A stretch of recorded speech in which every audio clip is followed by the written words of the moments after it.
और वापस खबर पे लौटते हैं, जहां शराब यानी श्रावस्ती जो है वहां पे कैसे मदरसे की आड़ में नकली नोट बनाने की अवैध फैक्ट्री चल रही थी। ये अपने आप में चर्चा का विषय तो है ही, लेकिन मामला बहुत गंभीर है, क्योंकि जहां तालीम की जगह हो वहां पे अगर इस तरह की गैर कानूनी गतिविधियां की जा रही हों तो फिर इससे अंदाजा लगाया जा सकता है कि और भी कई इस तरह के मदरसों में इस तरह की गतिविधियां हो सकती हैं। और शायद इसीलिए योगी आदित्यनाथ ने या योगी सरकार ने मदरसों को लेकर साफ रुख अपनाया है।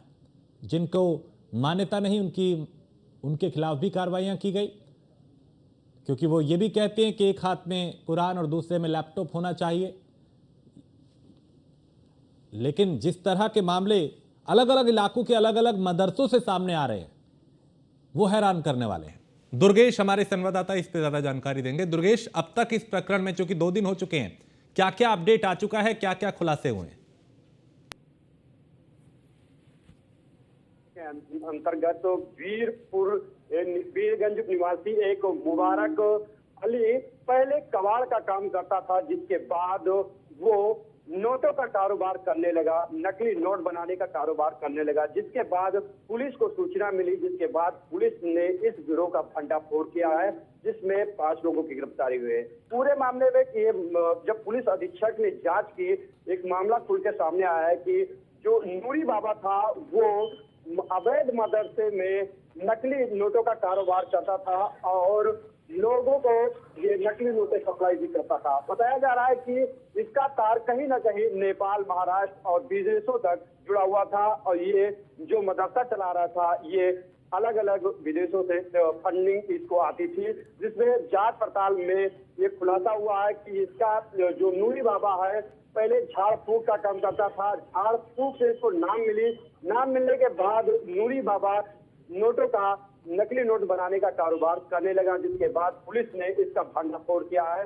हाल ही में प्रयागराज में नकली नोट का भंडाफोड़ हुआ था, जिसके बाद श्रावस्ती में नकली नोटों का भंडाफोड़ हुआ है, जिसमें बताया जा रहा है कि जो नूरी बाबा है वो अवैध जो रुपए थे उससे अपना अधिक जमीन भी खरीद रखा। नेपाल बॉर्डर के करीब लगभग इसकी 50 बीघे 60 बीघे से अधिक जमीनें भी हैं जो अवैध कमाई थी, उससे कहीं ना कहीं ये अपना जमीन और अपनी जो संपत्ति को भी बढ़ा रहा था, जिससे लगाम लगा दी पुलिस ने पूरी तरीके से और जांच पड़ताल अभी पुलिस कर रही जी।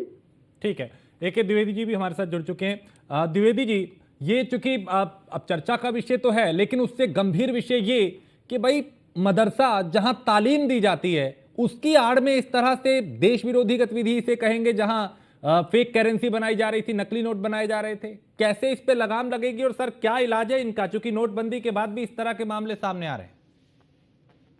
देखिए, मैं कल आपके चैनल पर ही कहा था कि यह बिल्कुल नई चीज है। पुलिस के सामने ये बात आई है कि मदरसे में नकली नोट छापने का कारोबार हो रहा था, लेकिन ये जो प्रकाश में आया एक मदरसे में हुआ है ऐसा।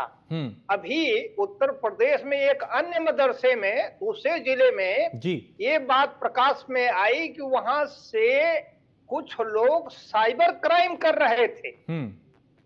तो श्रावस्ती के मदरसे में नकली नोट छापने का कारोबार हो रहा था, जो पुलिस ने पकड़ा। प्रदेश के एक अन्य मदरसे में साइबर क्राइम का अपराध हो रहा था, उसको भी पुलिस ने पकड़ा, वहां कार्रवाई की जी। तो ये पुलिस के सामने ये नई चीज है, बिल्कुल नई चीज है।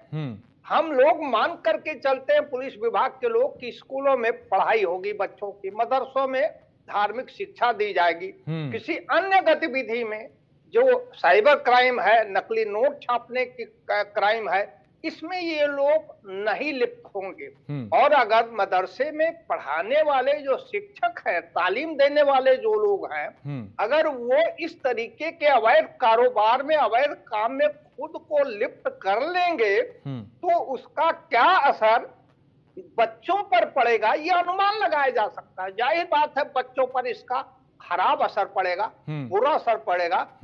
बच्चे भी इस बात को धीरे धीरे सीख जाएंगे किस तरीके से शॉर्टकट से अवैध रूप से धन कमाया जा सकता है। और बहुत तेजी से अवैध धन शुरू में तेजी से फैलता है, लेकिन जब एक दो बार चार बार क्राइम करने के बाद पुलिस के गिरफ्त में आ जाते हैं, कानूनी कार्रवाई प्रारंभ हो जाती है, तो ऐसे लोगों का निश्चित रूप से जीवन बर्बाद हो जाता, फिर उससे वो निकल नहीं पाते। ठीक, तो ये तो निश्चित रूप से गलत हुआ है जी। मैं कुछ कह नहीं सकता, लेकिन अनुमान लगाया जा सकता है कि चूंकि दो मदरसों में ऐसी घटनाएं हो चुकी हैं, तो अब प्रदेश पुलिस को आगे सावधानी पूर्वक, ये नहीं कहा जा सकता कि सभी मदरसों में ऐसा होगा, लेकिन चुपचाप निगरानी करनी पड़ेगी कि अन्य मदरसों निगरानी करनी पड़ेगी ताकि इस तरह की अवैध गतिविधियों पर रोक लगे। बहुत शुक्रिया द्विवेदी जी, और दुर्गेश आपका भी बहुत शुक्रिया।